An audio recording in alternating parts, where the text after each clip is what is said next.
Bismillahirrahmanirrahim. Assalamualaikum warahmatullahi wabarakatuh. Asyhadu an la ilaha illallah, asyhadu anna Muhammad Rasulullah. Allahumma sholli ala sayyidina Muhammad wa ala ali sayyidina Muhammad. Kama sholaita ala sayyidina Ibrahim wa ala ali sayyidina Ibrahim bil alamina innaka Hamidum Majid. Sebelumnya kita panjatkan dahulu doa kepada Gusti Kamu Agung untuk saudara-saudara kita yang telah memberikan sholawatnya kepada channel dakwah ini, sehingga channel ini dapat dengan setia hadir dalam ruang-ruang diskusi kalian semuanya. Tentu dengan sebuah harapan, insya Allah sholawat itu menjadi catatan langit amal soleh bagi mereka dan keluarganya kelak, dan insya Allah akan terbalaskan oleh Gusti Allah ingkang Maha Agung dengan balasan yang lebih baik lagi. Gitu. Selanjutnya untuk seluruh pewarta terkasihku dimanapun kalian berada, aku ucapkan terima kasih. Semoga selalu always tidak pernah nepe, tetaplah bertumbuh menjadi pribadi yang anti skip dan anti download ya. Bagi yang berkenan silakan saja di-share, tapi linknya jangan diunduh, dipotong-potong gak karuan lalu diunggah ulang nggak kasih izin aku untuk yang seperti itu. Berikutnya dari kalian semuanya, aku tidak bisa sebutkan satu persatu nama kalian silahkan saja aku ucapkan terima kasih bahkan atas doa-doanya. Silahkan berdoa, kita sama-sama berdoa, aku berdoa, kamu berdoa dalam nilai-nilai kebaikan. Silakan saja sorry.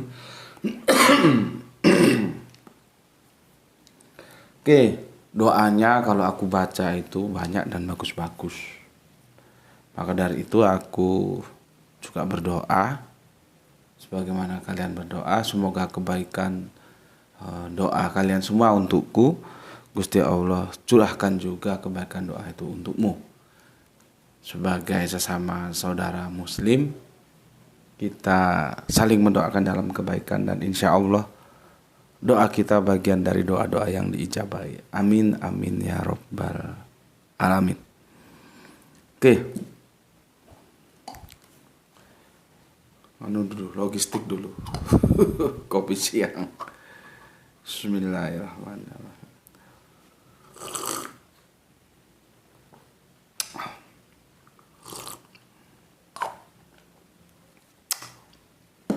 Kemarin kita sudah sampai seri yang kedua, sekarang seri yang ketiga.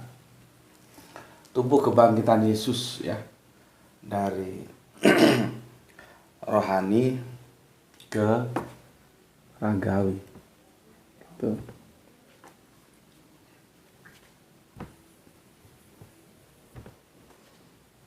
Tiga.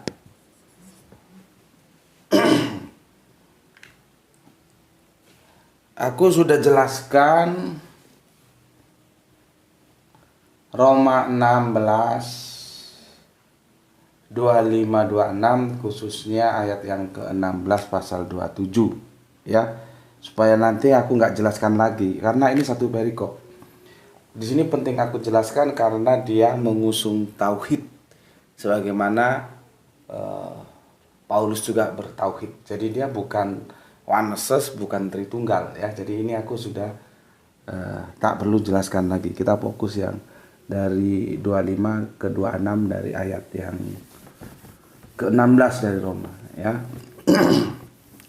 Oke. Karena sayang kalau nggak dijelaskan, itu kan urgen 26. Sorry terhapus ini. Oke. 26. Galatia 1:11-12 sudah bahwa Paulus mengklaim dia punya Injil bukan dari cerita orang lain, tapi langsung dari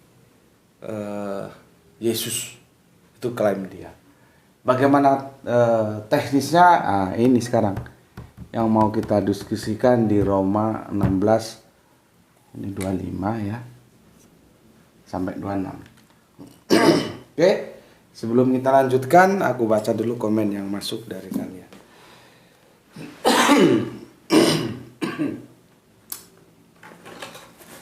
Ini sebagai bentuk apresiasiku ya. Aku bacakan komen yang masuk. Alhamdulillah, ini meskipun agak-agak gelap berganti terang, gelap lagi terang lagi, tapi tidak hujan. Tidak tahu nanti kalau sebentar lagi hujan ya.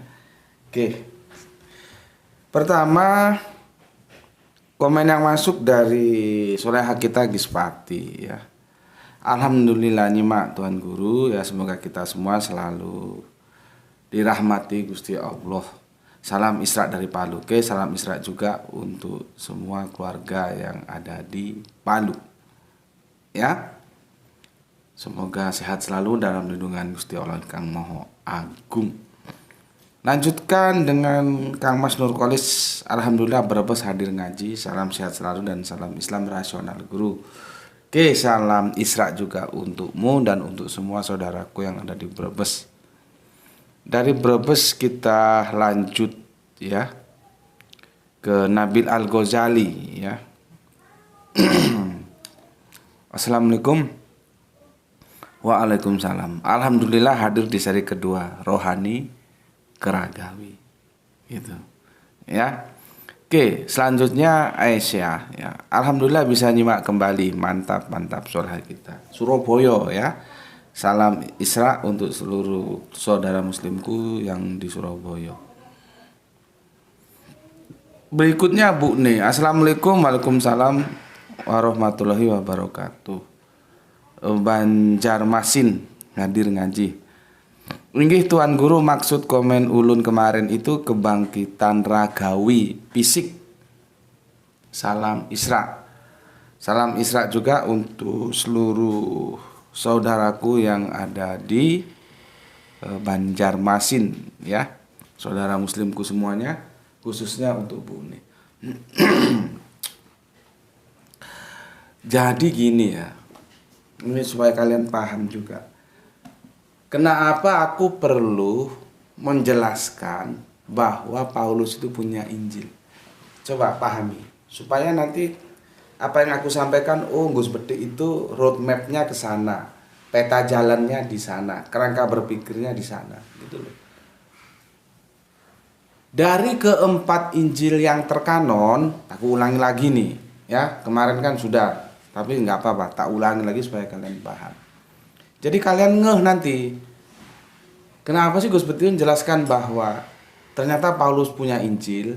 Itu yang pertama, supaya kalian ngerti, yang Islam, yang Kristen ngerti, Injil itu bukan hanya yang di kanon 4 itu, yang pertama. Yang kedua, Paulus pun punya Injil. Itu nanti jadi masalah internal kekristenan. Jadi yang Injil mana yang benar? Gitu loh. Ini yang Islam ikut goblok juga, ini dijelaskan kamu bikin aku mangkel aja. Makanya kalau nonton video itu yang benar. Aku perlu menjelaskan Injil itu karena keempat Injil kanonik, Matius, Markus, Lukas, dan Yohanes itu mengklaim, dengarkan telingamu goblok, Yesus itu bangkit secara ragawi. Gitu loh. Jadi kalau teman-teman Kristen kita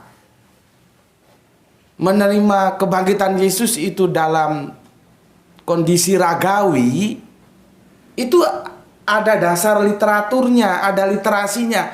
Secara literasi dia bisa dipertanggungjawabkan gitu loh. Bukan seperti Tritunggal. Tritunggal itu tidak bisa dipertanggungjawabkan secara literasi karena tidak ada diksi narasi yang mendukung itu. Apa lagi?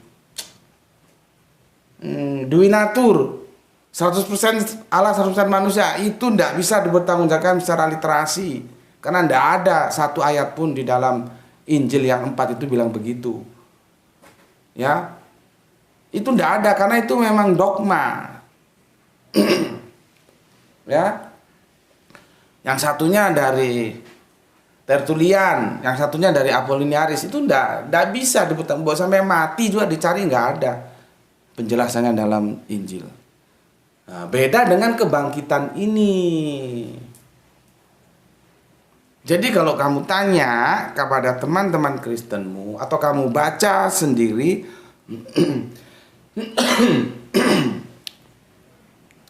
keempat Injil kanonik itu semua mengarah kepada kebangkitan fisik raga. Nanti kan kita bisa perdebatkan ketika Yesus itu minta ikan, yang itu menjadi debatable. Ada yang bilang ikan goreng, ada yang mengatakan ikan bakar, ya. Kalau suasana saat itu yang paling memungkinkan itu kan barbeque. Kalau ikan goreng agak repot, cari minyaknya kemana. Tapi ya ada, tapi cuma kan lebih simpel ya dibakar itu, berarti barbeque. Itu membuktikan dia manusia seperti kita, ada jiwa, ada raga ya seperti ini, atau hanya ruh saja. Ini loh. Apa rohani saja atau ragawi? Di sana gitu loh. Jadi kalau dikasih tahu itu yang ngerti gitu. Aku lihat komen-komen kalian masih belum. Aku lari dengan kecepatan 100 km, kalian 40 km, jadi ribet. Ya.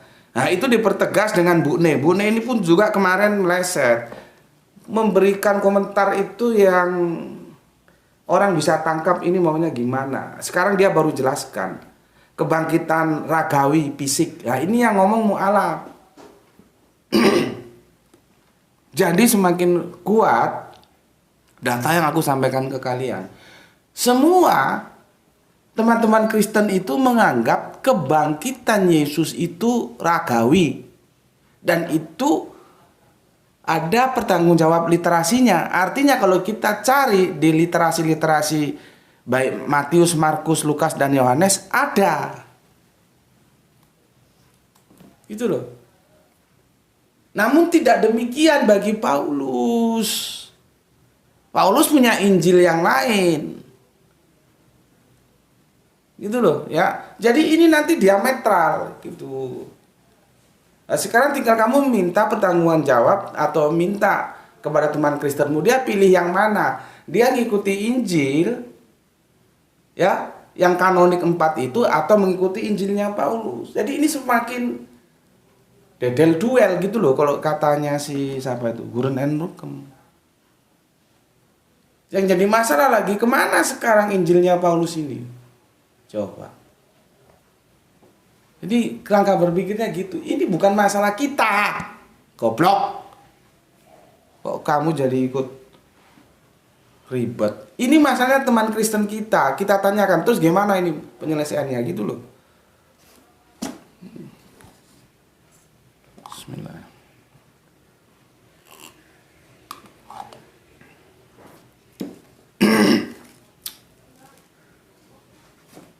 Jadi bergeser dia. Paulus mengatakan kebangkitan rohani, Kristen mainstream berdasarkan literasi 4 Injilnya kebangkitan ragawi. Mana yang benar gitu loh maksudnya. Kon diajari kok. Aku dari komentar-komentar kalian saja ngerti, kalian nggak ngerti. Bu Neni lain kali kalau komen itu yang to the point, yang jelas. Ini dia baru ngomong, Pacar Masin hadir ngaji. Inggih Tuan Guru, maksud komen ulun kemarin kebangkitan ragawi fisik. Nah, sudah jelas gitu loh. Jadi, apa yang aku katakan itu terdukung oleh pernyataan Bu Ne yang notabene beliaunya dulu itu di seberang dan sekarang sudah jadi mu'alaf bahwa kebangkitan itu dipahami secara physically. Ya. Oke, selanjutnya tuh gangguan terus ini. Kang Sahran Gipari menyimak setelah 1 jam tayang ya. Cuaca dingin banget setelah seharian diguyur hujan. Oke, matur thank you. Lanjutnya lagi Kang Hermanan Atawijaya, atur nuhun Kang. Yang punya Jogja, Assalamualaikum, Waalaikumsalam warahmatullahi wabarakatuh. Edi Margono, Kang Mas Edi Margono ini yang punya Yogyakarta. Dilanjutkan Kang Wahyu 72 ya. Assalamualaikum, Brebes hadir nyimak. Soal digoreng atau dibakar mungkin bisa jadi berubah, direbus lalu di blender. Kondisional waktu itu dan tempat ya. Salam Isra juga untuk saudaraku. Kalau di blender ya nggak mungkin lah. Teknologi blender belum ada. Awal-awal Masehi itu teknologi blender tahun 70-an aja blender itu belum nggak ya mungkin ada ya blender ya kalau orang mau bikin kue itu masih manual gitu ya. Kalau direbus mungkin, tapi kalau di blender enggak lah. Teknologinya, alatnya belum ditemukan. Jadi ada 3 kemungkinan, digoreng, dibakar, direbus. Cuman dari Injil yang pernah aku baca itu yang direbus aku belum menemukan. Yang ada itu digoreng sama dibakar. Ini kan masalah dianggap kecil. Yesus bilang kalau kau tidak setia pada perkara-perkara kecil, jangan harap kau setia pada perkara-perkara besar. Kalau kita memang mencintai kebenaran ini harus diurus ini. Gak mungkin dua-duanya benar, satu digoreng, satu dibakar. Terus kan kita bertanya, lalu itu bisa termasuk kategori kitab suci enggak? Kitab suci itu kan enggak boleh ada kesalahan di dalamnya. Nah ini satu peristiwa yang sama, Yesus minta ikan, yang satu bilang ikannya digoreng, satu bilang ikannya dibakar, itu enggak mungkin dua-duanya benar. Gitu loh. Ya. Oke, Kang Wahyu, berikutnya Kang Abdul Muluk, Assalamualaikum, Waalaikumsalam, izin nyimak Gus, monggo. Soleha kita Erni Ernawati Ratna hadir Gus, monggo. Tak tinggal sholat isya dulu, Demak ajan musola depan, monggo silakan ya. Selanjutnya Kang Muhammad Khairudin, nggak tahu dari mana ya asalnya, mungkin bisa disebutkan. Ini wajah baru juga. Semoga betah di sini, banyak-banyak ngobrol sama seniormu ya. Di sini ngajinya belak-belakan, nanti kamu terkaget-kaget. Kalau model santri yang lebay-lebay itu nggak masuk di sini ya. Yang terus apa kata orang Sumatera itu merajuk. Ya, sedikit merajuk itu enggak masuk kalau di sini gitu. Ya. Oke, terima kasih Kang Muhammad Khairudin. Merajuk itu apa ya lah Indonesianya tuh? Ngambek. Kalau dia marahin ngambek gitu. Nggak masuk di sini. MBR, Assalamualaikum Gus. Waalaikumsalam. Kemayoran selalu hadir. Maaf ya Gus, kemarin menanyakan yang mungkin remeh-temeh tentang tenang di sisi Allah. Aku jadi begini ya, sekarang berubah. Ginilah, silahkanlah kalian bertanya ya. Karena aku juga khawatir. Remeh-temeh itu kan relatif. Ya, bisa jadi menurut aku remeh-temeh, tetapi menurutmu itu sangat penting kan. Aku juga enggak tahu. Silahkanlah kalian bertanya aja ya. Nanti tinggal tergantung moodku, aku mau jawab atau enggak gitu aja ya. Karena aku khawatirkan kalian itu mau bertanya dan itu penting dan itu menjadi bekal kamu menyusun keimananmu. Terus nanti kamu menganggap nanti dianggap remeh-temeh, jadi nggak jadi tanya, itu jadi masalah gitu ya. Karena pada intinya kajian di sini aku ingin saudara-saudaraku kuat akidahnya. Yang lemah menjadi kuat, yang kuat menjadi lebih kuat lagi gitu. Ya, maka dari itu ya sudahlah. Yang mau tanya-tanya saja, nanti tergantung moodku aku mau jawab atau enggak gitu aja. Ya. Oke. Karena khawatirku seperti itu tadi. Bisa saja menurutku itu pertanyaan remeh-temeh, tapi bagimu itu pertanyaan yang urgen dan kamu tidak punya tempat untuk bertanya, kan kasihan gitu. Mesakno kata orang Jawa. Ya, sekarang aku kasih kebebasan, terserah kalian mau tanya apa saja. Cuman tergantung aku. Ya, moodnya itu aku mau jawab enggak. Pertama, yang kedua tolong kamu mengajukan pertanyaan meskipun itu remeh-temeh tapi bersyarat. Dia menjadi beban pikiranmu sehingga ada gangguan dalam keimananmu, tidak begitu tenang dan kamu perlu mencarikan jawabannya. Ya, itu syaratnya ya. Jadi meskipun remeh-remeh, tapi itu pertanyaan-pertanyaan yang mengganjal kamu gitu. Nah, supaya tidak ada ganjalan kan harus dijelaskan. Gitu ya, untuk semuanya lah ya, bukan hanya untuk MBR ini ya. Oke, saya bertanya seperti itu karena kecewa dengan tetangga dan sebagian teman saya yang nggak mau hadir ke pemakaman kakek saya. Yang menurut mereka masih Syiah.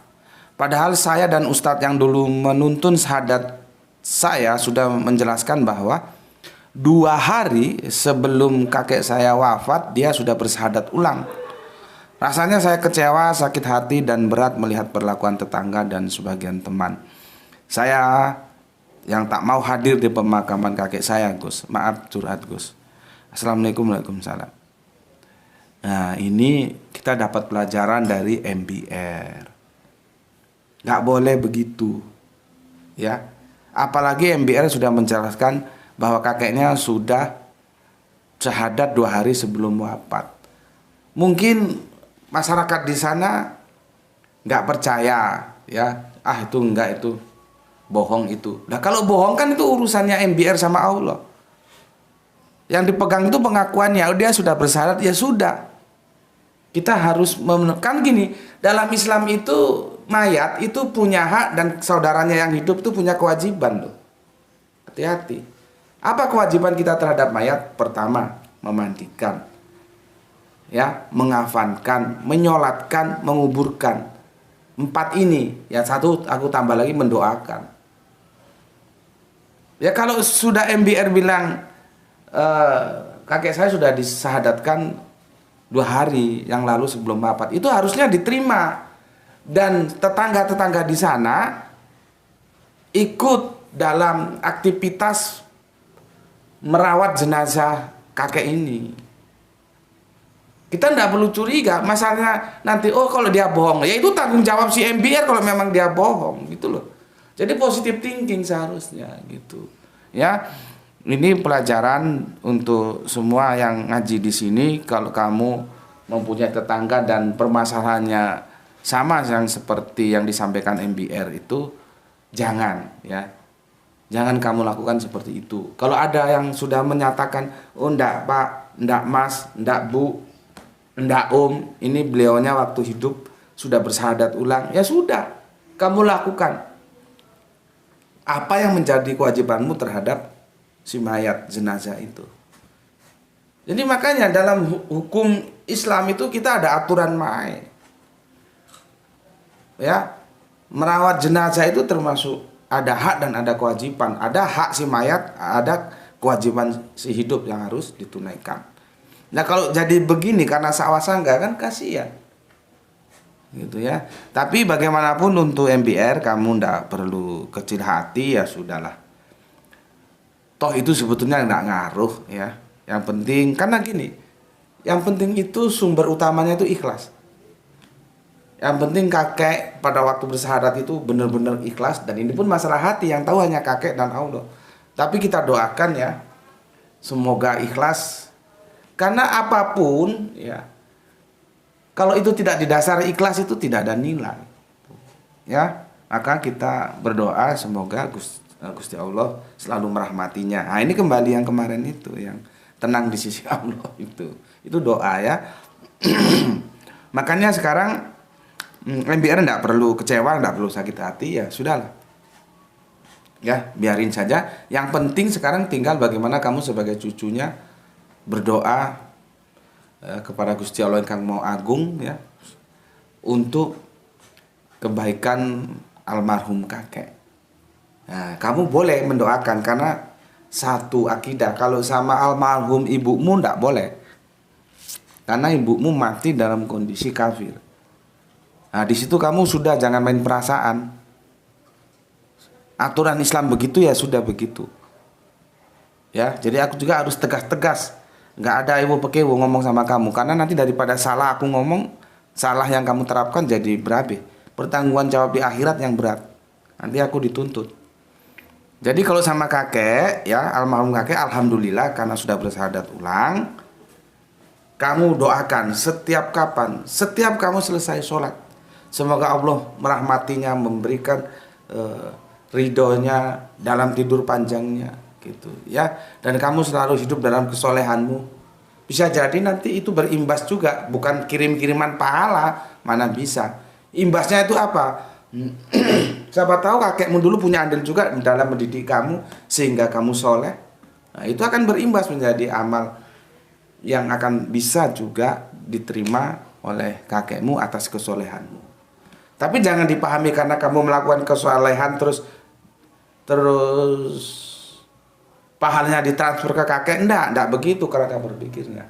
Karena dalam Islam itu seseorang itu mendapatkan reward harus dengan tindakan, perbuatan. Yang diperoleh kakek itu karena dia punya saham mendidik kamu menjadi anak soleh di situ. Ya, oke. Banyak-banyak berdoa untuk almarhum kakek ya, karena beliaunya alhamdulillah sudah Islam. Ya, kalau untuk yang ibumu ya sudah, tidak bisa. Ya, tidak bisa.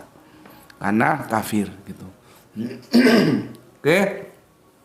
Dan yang terakhir, nggak usah berkecil hati, sudahlah, anggap saja mereka hilaf atau memang tidak paham. Memang seperti ini harus ada yang menjelaskan seharusnya kepada masyarakat setempat gitu ya. Oke, terima kasih untuk MBR, dan selanjutnya untuk Gun and Rus, Gurem and Rukem. Ngalam hadir terus dedel duel. Atau nun ngalam nus ya. Lanjutkan Kang Mas Rizal Wahyu, Rembang hadir pertama Gus. Mantap, selalu to be number one ya. Jangan lupa tugas kampus. Freedom, maaf Pak Guru, tadi sudah transfer untuk buku atas nama Rin. Titik-titik. Saya nggak tahu cukup apa enggaknya. Semoga bisa bantu sedikit. Maaf tidak pernah WA ya Pak. Salam Isra juga untukmu. Oke, nanti kita lanjutkan. Nggak tahu tuh. Berarti keputusannya minggu ini WA-nya. Kalau minggu ini nggak dijawab, kita pakai nomor baru gitu ya. Nanti kalau sudah ada WA kita lanjutkan di sana ya. Freedom ya. Oke, terima kasih matur nuwun atas sholawatnya. Semoga Gusti Allah Agung mencatatnya sebagai catatan langit atasmu dan keluargamu ya, dan juga akan membalasnya dengan balasan yang lebih baik lagi. Terima kasih matur nuwun untuk Freedom. Ya Freedom ya, nanti kita lanjut. Insya Allah kalau nanti bisa, kan ini sudah berapa minggu kita tunggu tuh? Sudah 3 minggu lebih. Tapi ada yang ngomong 1 bulan, ada yang ngomong 1 tahun hidup lagi ya. Kalau nunggu gitu ya mampus. Jadi ya insya Allah nanti kalau ada nomor WA kita lanjut lah ya. Jadi kita bisa. Karena gini, kalau nggak ada WA juga repot. Karena viewer bapak-bapak kita nggak tahu aku apa, sungkan atau malu, nggak mau masuk di kolom komentar. Beliaunya biasanya japri ke WA gitu ya. Kan salurannya harus kita buat dong. Ini mungkin yang muda-muda maunya di sini bisa sedikit guyonan gitu, untuk memperakrab. Jadi guyonan di antara kalian itu dalam wacana untuk memperakrab persaudaraan di antara kita loh ya. Kan juga kalau serius terus nanti bosan. Tapi untuk bapak-bapaknya yang sudah masanya itu sudah nggak guyon lagi, maunya serius, kita kasih saluran japri lewat WA gitu ya. Oke Freedom, nanti kita lanjut kalau sudah ada nomor WA ya. Dan terima kasih untuk sholawatnya. Selanjutnya dari Hidayat. Dari Hidayat ini baru ya, semoga betah di sini ya, dan banyak-banyak berinteraksi dengan seniornya. Paulus diklaim Mas Beti punya Injil yang langsung diterima dari Yesus. Kamu goblok kamu. Kapan aku mengklaim? Makanya kalau nonton video itu diperhatikan, goblok. Yang aku katakan itu klaimnya si Paulus, aku hanya menyampaikan, bukan aku yang mengklaim. Paulus mengklaim dia punya Injil, aku menyampaikan. Itu yang mengklaim siapa? Aku.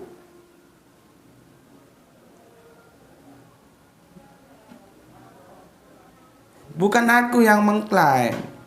Aku menyampaikan klaimnya Paulus. Klaimnya apa? Dia punya Injil yang diterima dari Yesus gitu loh. Kamu nontonnya sama mabuk itu apa? Ya. bukan aku yang mengklaim. Sekalipun begitu tidak ada jaminan bahwa dia mengajarkan sesuai Injil itu. Toh ajaran Paulus membatalkan hukum Taurat. Ya, tapi titik masalahnya tidak di situ. Titik masalahnya tentang kebangkitan gitu loh. Tentang ajaran Paulus membatalkan hukum Taurat itu videonya sudah ada, kamu tonton. Yesus meneguhkan hukum Taurat, Paulus membatalkan. Itu sudah ada di situ. Ya. Juga bahwa tidak ada jaminan dia mengajarkan sesuai Injil itu. Itu bukan urusan. Mau sesuai mau enggak itu terserah saja. Yang kita perlu sampaikan, kita ungkap, ini loh ada Injilnya Paulus. Ini ada 4 Injil. Terus mana yang benar? Gitu ya. Ini gimana ini kalian? Ini tak kasih tahu ya. Paulus itu hanya mengakui 1 Injil loh. Paulus itu nggak mengakui Injil-Injil yang lain. Galatia mana? Nih, matamu buka, matamu. Matamu bukaan nih. Lihat ini.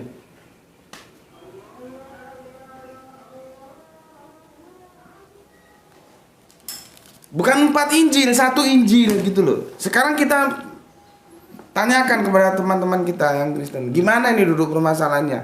Ternyata Paulus nggak mengakui Injil yang 4 itu kok. Paulus itu hanya mengakui 1 Injil. Injil siapa? Ya Injil dia. Ya. Ini sudah adzan ya. Jadi aku mau sholat asar dulu, nanti kita lanjutkan. Jadi dari Hidayat kalau nonton video yang benar ya, jangan sama mabuk kamu nonton video. Aku nggak ngeklaim, aku menyampaikan klaimnya Paulus, bukan aku mengklaim Paulus punya Injil. Paulus yang mengklaim dia punya Injil dan aku sampaikan klaim itu ke publik gitu loh. Kalian kan cuma nggak tahu kalau ternyata ada Injilnya Paulus. Gitu ya. Oke, aku mau sholat asar lagi, nanti kita lanjutkan. Bismillahirrahmanirrahim. Alhamdulillahirabbil alamin.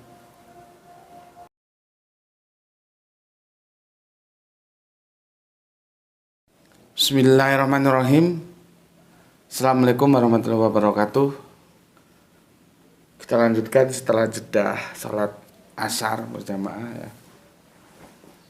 Dan sudah mulai dingin ini. Ya, tapi sepertinya cerah. Tapi yang nggak tahu kalau berubah hujan lagi. Oke, sekarang kita lanjut tadi dari Kang Mas dari Hidayat yang nggak tahu dari mana asalnya ya. Semoga nanti untuk komen berikutnya disertakan dari mana. Kang Samsul Yating, gelar tikal salam Isra. Kalau Injil Paulus ini menurut saya tak lebih dari klaim sepihak Pak Paulus. Nah ini baru benar, yang klaim itu Paulus bukan aku. Ya, si siapa tadi ini salah memahami, si dari Hidayat ya. Ini benar ini si Samsul Yatim ini. Kalau Injil Paulus ini menurut saya tidak lebih dari klaim sepihak Pak Paulus. Jadi yang mengklaim itu Pak Paulus bukan Gus Bedi ya. Bagi saya lebih kredibel Injil Lukas, Matius, Markus dan Yohanes meski ya isinya begitu saling bertabrakan. Tapi ya sudahlah, di sini saya mau belajar kristologi. Oke. Masalah yang mana yang kredibel itu sebetulnya bukan masalah kita. Ya. Mau yang lebih kredibel itu Injil Paulus ya monggo. Mau yang kredibel itu Injil yang kanonik yang Matius, Markus, Lukas, Yohanes ya monggo. Silahkan saja. Tapi yang jadi masalah, Paulus itu bukan orang sembarangan dalam dunia kekristenan itu loh. Terus ada 2 pernyataan yang berbeda. Paulus tidak mengatakan ya seperti apa yang dipahami kekristenan sekarang dalam hal kebangkitan. Terus mau gimana agama ini? Itu loh masalahnya. Kan jadi dedel duel nggak karuan. Paulus itu bukan sembarangan. Anda lihat dalam buku 100 tokoh dunia ya kalau nggak salah judulnya. yang disusun oleh siapa itu? Michael Hart. Itu Paulus itu rankingnya itu tidak bisa dibikin sembarangan loh. Dia harus berbagi dengan Yesus. Karena kita tahu penyebaran Nasrani yang kemudian jadi Kristen bisa menyebar di dunia sekarang ini itu jasa Paulus. Kan murid-murid ring satunya Yesus kan bisa dikatakan kan tidak berhasil. Gagal total. Jadi rasul-rasul untuk orang bersunat itu bisa dikatakan tidak berhasil. Yang berhasil justru Paulus.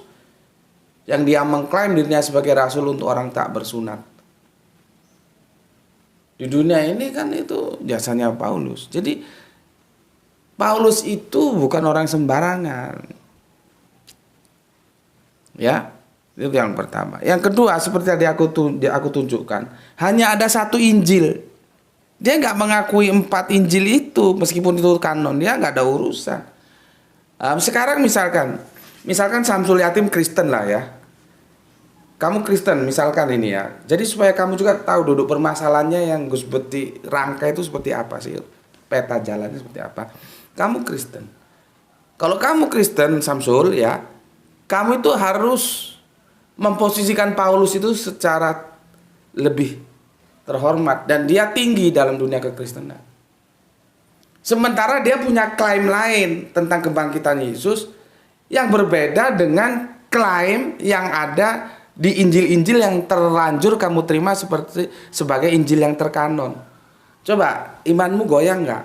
Yang benar yang mana ini? Paulus atau yang melakukan apa dulu ya? Kanon dulu. Mereka yang melakukan kanon dulu itu bagaimana pertanggung jawabnya? Kok di sini kebangkitan Yesus seperti ini, di Paulus bilang seperti ini.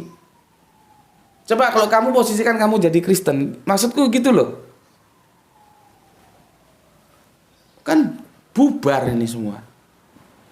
Kalau si Gun and Roses bilang kan dedel duel gitu. Makanya dalam kekristenan itu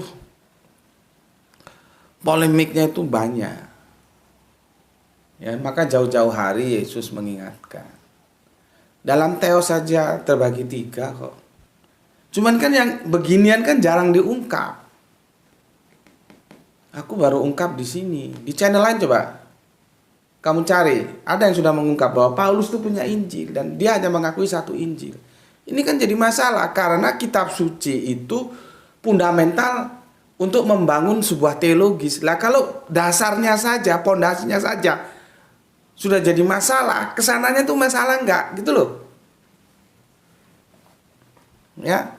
Kan aku sudah bilang, apabila kitab suci dari sebuah agama itu bermasalah, maka bisa dijamin agamanya itu bermasalah. Itu sudah rumus. Ya. Supaya tahu kalian. Ya. Jadi mau yang kredibel yang mana sih itu bukan urusan kita sebetulnya. Nanti kan kita punya klaim sendiri. Injil mana yang misalkan kamu ditanya bisa nggak jawab? Lalu yang dimaksud Al-Quran itu Injil yang mana? Kalau kalian menolak yang Matius, Markus, Lukas, Yohanes, Injil yang mana? Kan harus bisa dijelaskan. Ini ada berbagai macam barang, namanya 1 Injil, itu yang jadi masalah. Injil yang dimaksud Al-Quran dengan Injil yang sekarang diterima oleh teman-teman Kristen beda. Namanya sama, tetap Injil gitu loh. Ya. Bismillahirrahmanirrahim.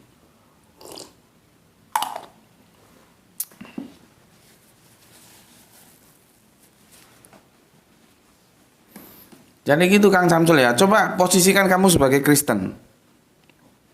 Terus kamu menemui permasalahan. Aku kan ini melempar problematika. Ayo kita pikirkan bareng. Kamu terlanjur mengklaim berdasarkan 4 Injil itu kebangkitannya seperti itu. Sementara ini ada informasi baru. Oh enggak, kata Paulus berdasarkan Injilnya enggak begitu kebangkitannya. Apa enggak? Kacau kamu. Mana yang kamu ikuti? Gitu loh ya. Oke.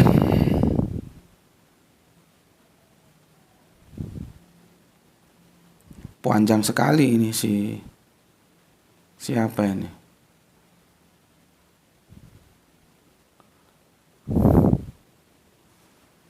Siapa ini?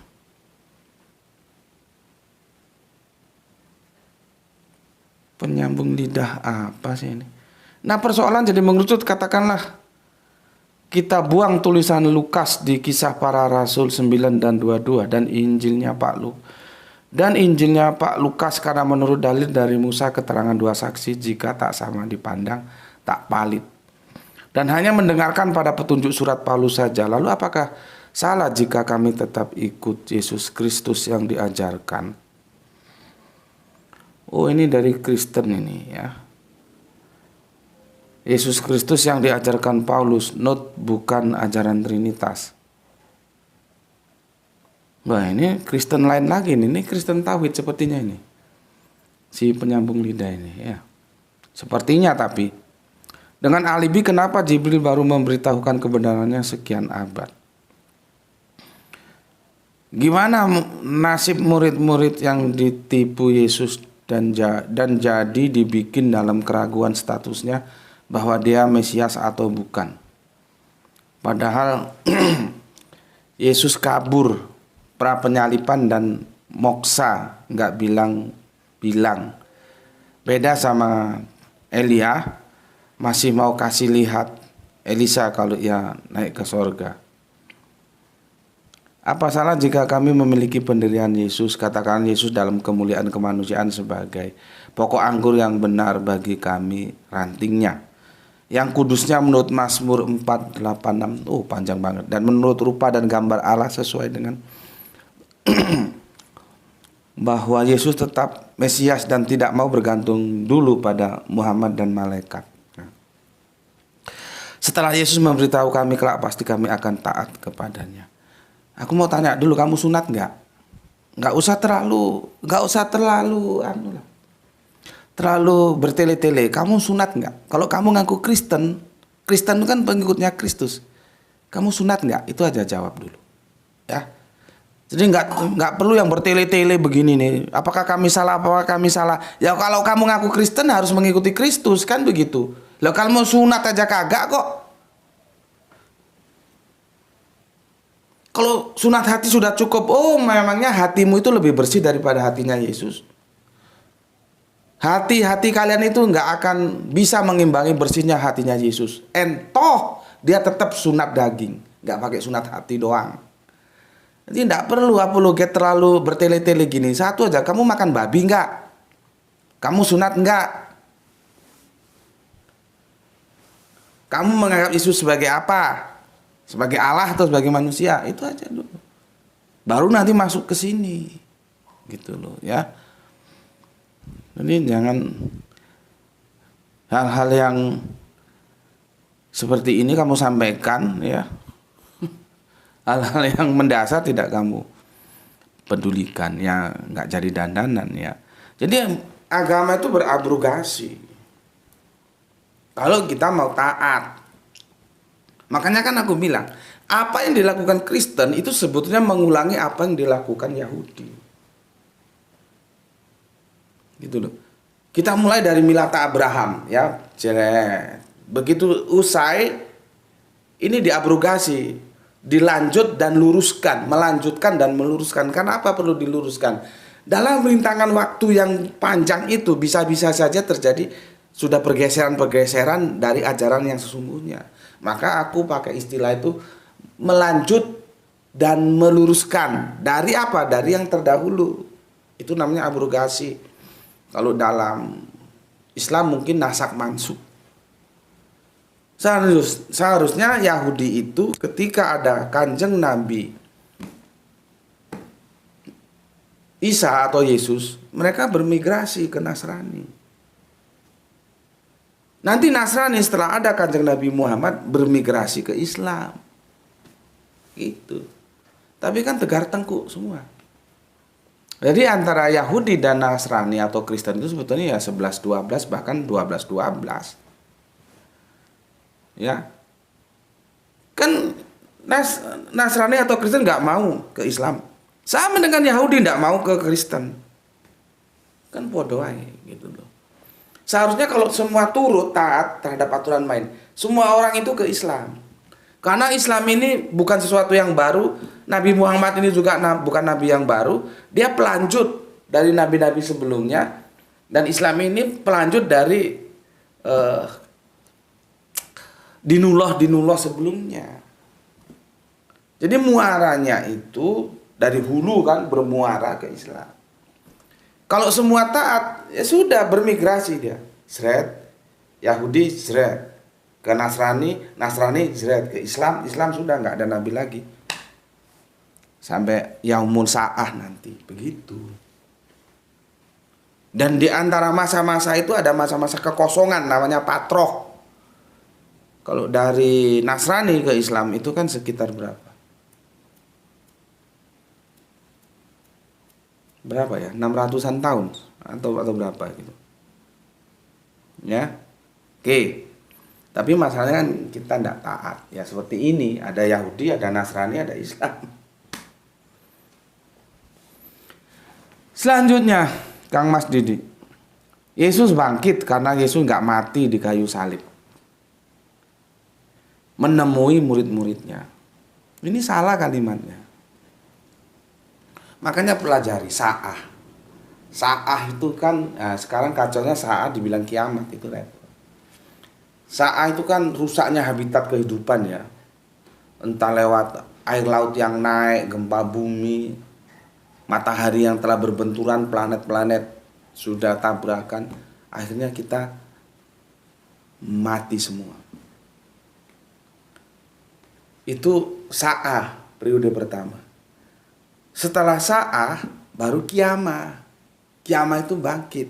Repotnya sekarang hancurnya langit dan bumi, habitat kehidupan itu dipahami sebagai kiamah. Ini yang kacau. Jadi gobloknya tak bertepi. Apa maksudku di sini? Maksudku di sini kiamah itu kan artinya bangkit. Bangkit itu bisa dikatakan bangkit kalau dia mati dulu. Gitu loh. Nah, kalau kamu ngomong Yesus, oh sorry kamu betul Didik, kamu betul. Kamu disingkat-singkat sih ya. Kamu betul. Yesus nggak bangkit karena Yesus nggak mati di kayu salib. Betul. Sorry. Tak pikir Yesus bangkit gitu loh. Aduh, kalian ini bahasanya bahasa gaul ya. Maafkan aku. Makanya kan aku sudah bilang jangan disingkat-singkat karena aku ndak familiar dengan bahasa-bahasa gaul kalian. Betul, Didik betul. Yesus nggak bangkit karena Yesus nggak mati di kayu salib. Karena kebangkitan itu terjadi harus melalui proses kematian gitu loh. Betul, Didik sudah betul ya. Oke. Yesus nggak bangkit karena Yesus nggak mati di kayu salib, menemui murid-muridnya dengan tubuh wadaknya. Makanya Yesus makan ikan goreng. Dan nggak ada satupun murid Yesus yang melihat Yesus bangkit dari makam. Nggak ada saksi. Ya, coba yang gini-gini ditanyakan gitu loh. Ya nggak apa-apa, kalian tanyakan. Ada nggak saksinya Kanjeng Nabi Muhammad menerima wahyu di Gua Hiro? Ya nggak apa-apa, kalian tanyakan. Yang Kristen-Kristen itu. Tapi jangan lupa, ini juga ditanyakan. Jadi dia equal. Ada nggak saksinya Yesus bangkit? Ora ono. Tapi kalian percaya kan? Dan itu dibantah oleh Didik. Nggak bangkit karena nggak mati. Dan kemarin di kitab Ibrani kan kita bilang nggak ada orang mati 2 kali. Ya, paham ya di sini ya. Nggak apa-apa teman Kristen tanya kepada temannya yang Islam, siapa saksi Kanjeng Nabi Muhammad di Gua Hiro waktu dia menerima wahyu dari Jibril gitu. Nah, nanti kamu tanya juga siapa saksi ketika Yesus bangkit dari kubur itu, dibangkitkan, saksinya siapa? Ketika dia rebah ya terus bangkit berdiri gini, saksinya siapa? Ora ono. Karena semua muridnya tunggang langkah. Ya. Oke. Dan gak ada satu murid Yesus yang melihat Yesus bangkit dari makam. Nggak ada. Naik ke atas masih pakai kain kapan, nggak ada yang lihat. Selanjutnya nyimak Gus. Kan setelah pagi hari itu ceritanya dibikin, baru Maria Magdalena datang, kuburnya sudah terbuka. Dan kalian semua percaya cerita itu. Makanya nanti ya, ini nanti ujung-ujungnya kan kalian kan sudah pada dengar istilahnya, pokoknya imani saja. Itu dari mana ceritanya? Nanti aku jelaskan. Pokoknya imani saja, nggak usah dipikir. Ya. Oke, terima kasih Didik, dan sorry, kamu bener ya, cuman karena tulisanmu tulisan gaul aku nggak familiar. Yesus nggak bangkit maksudnya. Yesus GA ya. Betul ya. Terima kasih Didik yang ada di Brebes, ini teman dakwah di Facebook ini. Pemain lama ini. Bukan orang baru. Oke, selanjutnya Kang Irfan Al-Akbar di Kopi Gus. Paulus mengaku punya Injil yang bersumbernya langsung ilahi, bukan dari manusia. Setiap menyimak penjelasan misteri kebangkitan jasmani atau rohani Yesus. Mantap. Ya. Dari Jambi, Kang Irfan Al-Akbar, kita menuju Aljus Masduki, Number 5 Bandung. Terima kasih untuk saudaraku Aljus Masduki. Ya, semoga sehat selalu dan salam Isra untuk semua saudara-saudara muslimku yang ada di Paris Panjapa. Oke, atur thank you, semuanya sudah aku baca ya. Sekarang kita ke sini. Ke sini. Oh, ternyata videonya sudah ada. Ini tuh. Ini siapa saksi kebangkitan Yesus? Ya, sudah ada videonya ternyata. Aku jadi itu sama video-videoku sendiri itu kadang lupa. Maklum lah, sekarang sudah mendekati berapa tuh? 1.500 lebih. Sudah mau menuju ke 2.000-an. Nggak mungkin aku hafal. Ternyata sudah kita bahas siapa saksi kebangkitan Yesus. Dan berseri ini, karena ada seri 1 mesti ada seri berikutnya. Itu tadi untuk Kang Mas Didik sama siapa tadi itu. Ya. Dan teman-teman lain bisa ditonton siapa saksi kebangkitan Yesus. Nih, iya. Oke. Aku sampai lupa ternyata videonya sudah ada. Oke. Sekarang aku mau ajarkan kamu bagaimana membahas Roma 16, 25, 26. Roma 16, 25, 26. Ya. Roma 16, 25, 26. Perikopnya segala kemuliaan bagi Allah. Nih, perikopnya.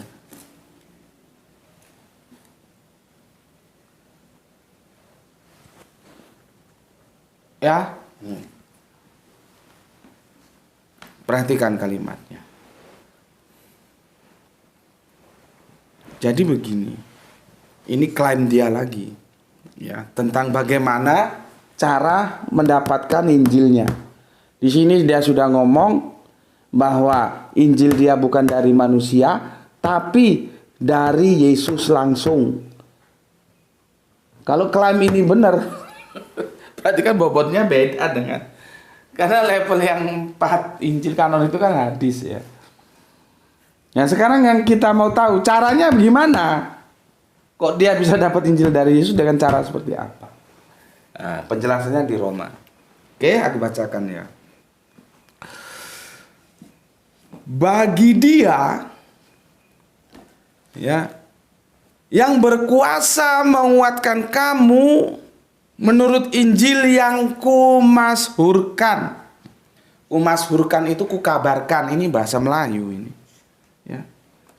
Masyhur itu terkenal. Aku kenalkan, aku perkenalkan, aku kabarkan, makanya disebut kabar baik.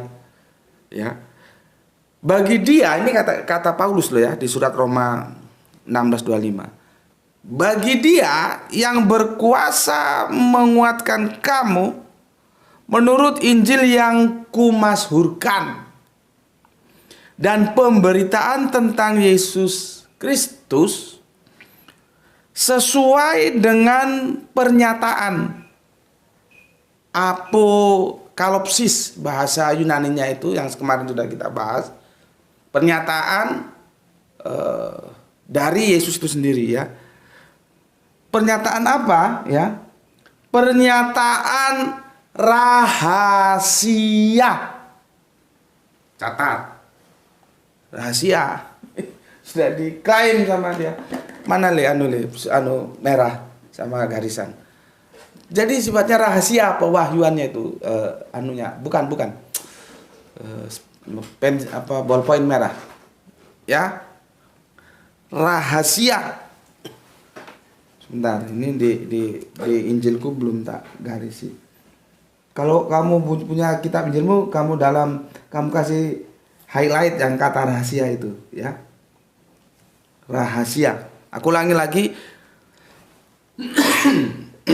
Bagi Dia yang berkuasa menguatkan kamu menurut Injil yang kumaksudkan, pemberitaan tentang Yesus Kristus sesuai dengan pernyataan rahasia. Jadi pernyataan itu dinyatakan diapokalipsiskan, bahasa Yunaninya, kepada si Pak Paulus itu dengan karakter rahasia. Oke. Yang didiamkan berabad-abad lamanya. Nah, berabad-abad. Di sini kita mulai tanya, berabad-abad itu benar berabad-abad atau lama? Karena kalau berabad-abad ngitungnya dari mana bisa berabad-abad? Tapi sudahlah ya, kita ikuti dulu ini. Yang di dalam berabad-abad lamanya, tetapi yang sekarang telah dinyatakan dan yang menurut perintah Allah yang abadi telah diberitakan oleh kitab-kitab para nabi kepada segala bangsa untuk membimbing mereka kepada ketaatan iman. Jadi ada dinyatakan tuh phanerotenai, phanerotenai, dinyatakan. Ini ya. Phanerotenai. Ini dinyatakan. Ya, ini bahasanya agak sulit ini. Bahasa Yunani ya. Jadi kita dapat nyatakan dengan pasti bahwa Injil Rasul Paulus ya yang Rasul Paulus masyhurkan itu, beritakan itu adalah Injil yang diterimanya melalui sebuah pernyataan atau penglihatan nih. Yang dia nyatakan rahasia itu loh. Mistikal. Paham? Jadi mistikal ini. Ya. Bukan mulai tradisi lisan. Kalau ini tidak mistikal. Matius, Markus, Yohanes, Lukas tidak mistikal. Mereka punya sumber bisa tanya, Yesus ngapain? Oh, dia jalan ke Getsemani, ditulis. Terus gimana? Oh, ngajak murid-muridnya berdoa, ditulis. Nggak mistikal. Kalau yang ini mistikal. Dan jelas-jelas dikatakan apokalipsis yang karakternya rahasia. Terus yang tahu siapa? Yang tahu ya dia sama Yesusnya. Gitu loh. Jadi mistikal. Bukan melalui suatu tradisi lisan atau suatu tradisi tulis-menulis ya tentang sebuah peristiwa sejarah, tidak. Tidak seperti Injil kanonik ini kan seperti hadis ada sejarah. Kalau Jawa kalau Jawa bilang tuh mangkul, kalau dalam tradisi hadis itu sanad dari si A ke B, B ke C, C ke D, D ke Yesus. Nah, itu sanad. Tapi kan tidak ada sanadnya. Itu makanya ini kalau hadis juga hadis level berapa ya terserah lah. Tapi yang jelas itu hadis. Dia tidak mistik. Karena jelas seperti wartawan itu loh. Maka yang disebut juga kan wartawan ya, pewarta. Menyampaikan Injil itu sebenarnya pewarta kan begitu. kabar baik, pengkabaran, dikabarkan, dimasyhurkan, itu asal usulnya. Ya. Oke, kamu mau beli bakso? Oke, ya. Jadi bukan melalui suatu tradisi lisan atau suatu tradisi tertulis tentang sebuah peristiwa sejarah dari mulai awal sampai akhir tentang apa, gimana, di mana Yesus itu, ya. Selain itu, melalui penafsiran kitab-kitab para nabi, Injil ini dapat ditemukan karena sebelumnya pada zaman lampau Injil ini telah diberitakan oleh para nabi dalam kitab-kitab mereka atas perintah Allah. Ini klaim bukan klaimku loh ya. Ini klaimnya Rasul Paulus itu tadi. Jadi Rasul Paulus itu, dengarkan ini, menemukan apa isi Injilnya lewat pengalaman mistik dan lewat midras. Ya, teks-teks para nabi perjanjian lama. Jadi perjanjian lama itu dia melakukan midras. Midras itu apa ya? Penafsiran, ya.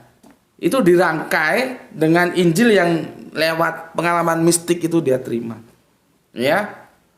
Nanti selanjutnya tentang Injil yang diberitakannya ini dalam 1 Korintus 19:1-5. Rasul Paulus menulis, ya. Jadi nanti setelah ini kita bergerak ke ya 1, 2, 3, ya. Roma sudah.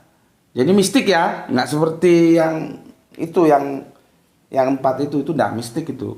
Ada sumber datanya. Masalah benar atau enggak sumber datanya ya. Kenapa? Jadi kalau itu yang dikatakan Kang Mas Samsul, kenapa Injil itu kok bertabrakan? Ya karena sumber datanya enggak sama. Enggak sama.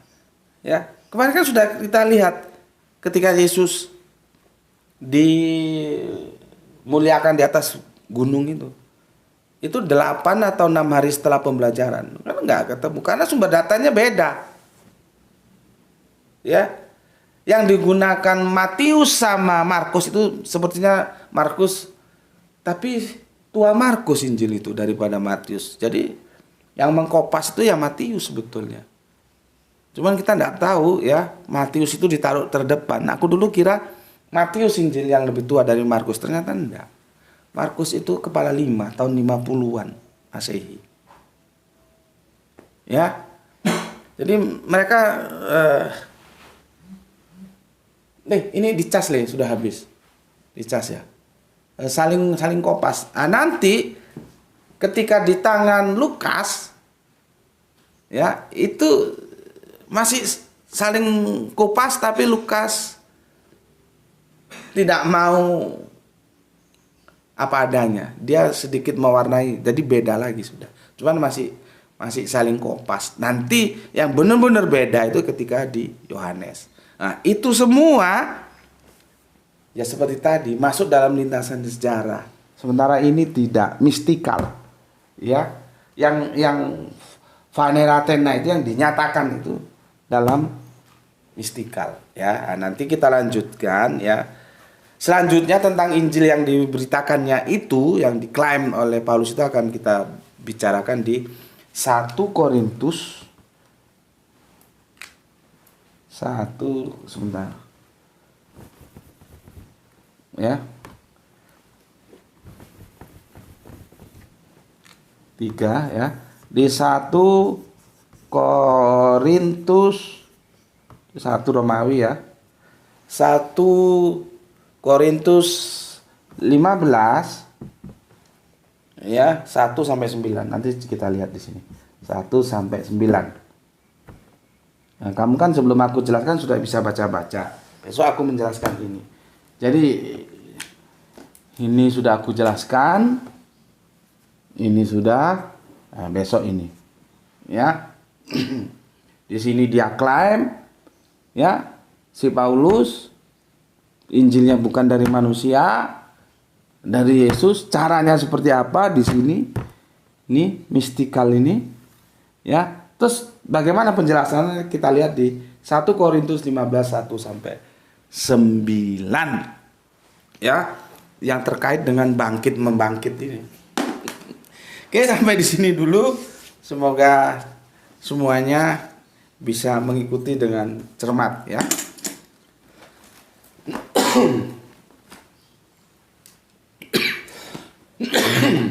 Bismillahirrahmanirrahim.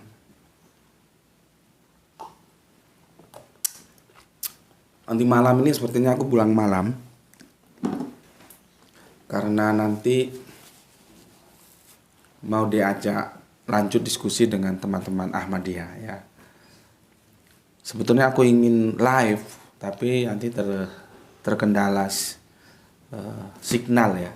Terkendala signal. Nanti kalau nggak bisa live ya aku bagikan dalam bentuk rekod aja, rekaman ya.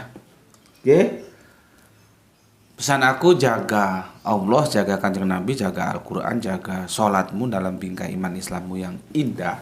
Tapi tetap memberi hormat kepada saudara-saudara kita yang memilih jalan lain. Ya, mereka tetap saudara kita. Berikutnya, semoga kita mendapatkan keberuntungan ya, rezeki yang barokah dan kesehatan yang prima. Ya, dan